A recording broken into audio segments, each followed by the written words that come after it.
Salió la tesis de que en realidad México no podía aliarse con Alemania porque estaba demasiado cerca de Estados Unidos, pero que sus simpatías eran del lado de Alemania.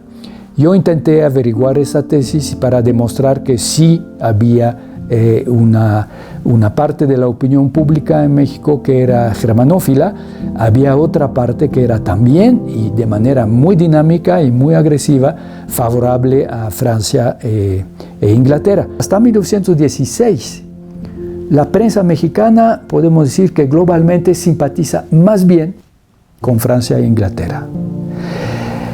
A fines de 1916, entonces sí hay un cambio, hay un giro muy interesante en la prensa mexicana.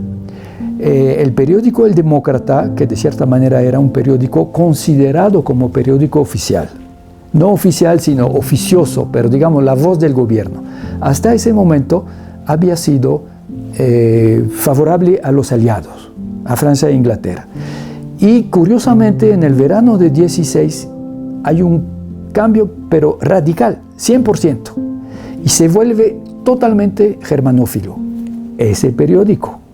Entonces, entre digamos las embajadas de Francia y de Inglaterra, el análisis es: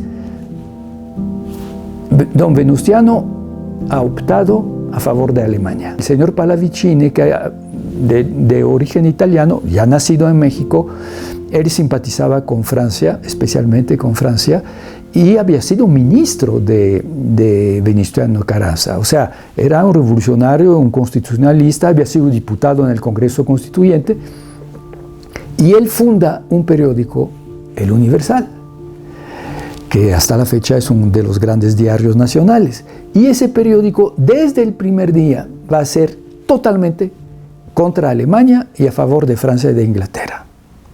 Entonces, ¿qué podemos pensar? El periódico oficioso pro-alemán y el periódico de un aliado y de un hombre de confianza de Venustiano Carranza, El Universal, pro-aliado.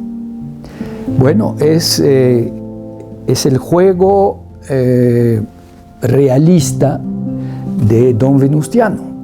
Tengo que hacer una concesión a los pro-alemanes, pero al mismo tiempo tengo que tranquilizar a Estados Unidos y a mis pro-aliados, y entonces hay ese doble juego con los dos periódicos.